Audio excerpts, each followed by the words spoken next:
ভারত মহাসাগরের একটি বিশেষ অংশ লোহিত সাগর। বিশ্বের মোট সমুদ্রপথের বাণিজ্যের প্রায় 10% এই সাগরের মাধ্যমেই হয়ে থাকে। আফ্রিকা ও এশিয়া মহাদেশকে পৃথক করেছে এই লোহিত সাগর। লোহিত সাগরের দুই পাশে রয়েছে 6টি দেশের অবস্থান। সাগরটির পূর্ব পাশে রয়েছে সৌদি আরব, ইয়েমেন এবং পশ্চিম পাশে মিশর, সুদান, ইরিত্রিয়া ও জিবুতি। লোহিত সাগরের দক্ষিণ দিকে রয়েছে বাবেল মান্দেব প্রণালী এবং এডেন উপসাগর। এ প্রণালী ও উপসাগরের মাধ্যমে লোহিত সাগর ভারত মহাসাগরের সঙ্গে যুক্ত হয়েছে। অন্যদিকে সাগরটির উত্তর পাশে রয়েছে সিনাই উপদ্বীপ। সিনাই উপদ্বীপের পশ্চিম দিকে সুয়েজ উপসাগর এবং পূর্ব দিকে রয়েছে আকাবা উপসাগরের অবস্থান। ভিডিওটি সম্পূর্ণ দেখার অনুরোধ রইল। তো স্বাগতম আপনাদের রহস্যময় ভুবনের একটি নতুন এপিসোডে। লোহিত সাগরের পানিতে সাইনোফাইসি নামক এক ধরনের শৈবাল রয়েছে। ট্রাইকোডেসমিয়াম এরিথ্রিয়াম নামে এক ধরনের সাইনোব্যাকটেরিয়া প্রচুর পরিমাণে জন্মায় এই সাগরে। রঞ্জক সি ফাইকু এরিথ্রিনের আধিক্যের জন্য শৈবাল অনেকটাই লাল রঙের হয়ে থাকে। এই শৈবাল প্রচুর পরিমাণে জন্মানোর কারণেই এই সাগরের পানি লাল হয়ে থাকে। তাই সাগরের নাম রেড সি বা লোহিত সাগর বলা হয়।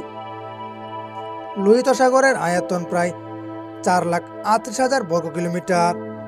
লম্বাটে এই সাগরটির দৈর্ঘ্য প্রায় 1,900 কিলোমিটার এবং সর্বাধিক প্রস্থ মাত্র 355 কিলোমিটার। লোহিত সাগরের গড় গভীরতা প্রায় 1,600 ফুট এবং সাগরের মাঝ বরাবর সর্বোচ্চ গভীরতা প্রায় 8,200 ফুট। তবে লোহিত সাগরের প্রায় 40% অঞ্চল অগভীর সমুদ্র।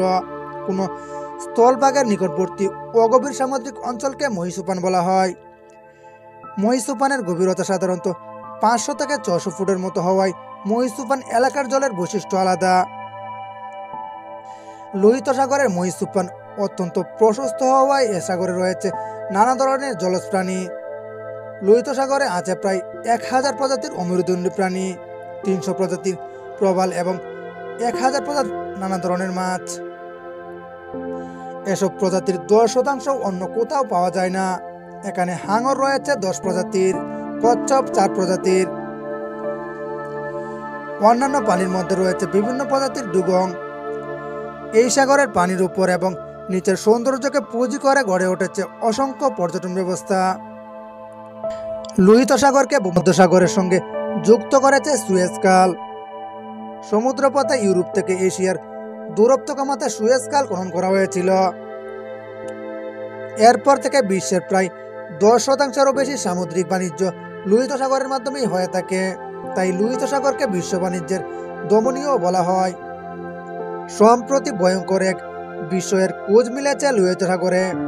সাগরটির উত্তরে এক অভিযান চালানোর সময় মিয়ামি বিশ্ববিদ্যালয়ের গবেষকরা এক ডেডপুল আবিষ্কার করেছেন। সংবাদ মাধ্যমে প্রকাশিত প্রতিবেদন অনুযায়ী সমুদ্র পৃষ্ঠের 1.1 মাইল গভীরে এটি অবস্থিত। প্রধান গবেষক স্যাম পুরকিস বলেছেন, লোহিত সাগরের তলদেশে এই বিরল ব্রাইন পুলের লবণের আধিক্যের জন্য এই পুলের মৃত্যুকূপে 1 ফোঁটাও অক্সিজেন নেই। এই পুলে যদি কোনো প্রাণী বলেও সাঁতার কাটে তার মৃত্যু নিশ্চিত অনিবার্য।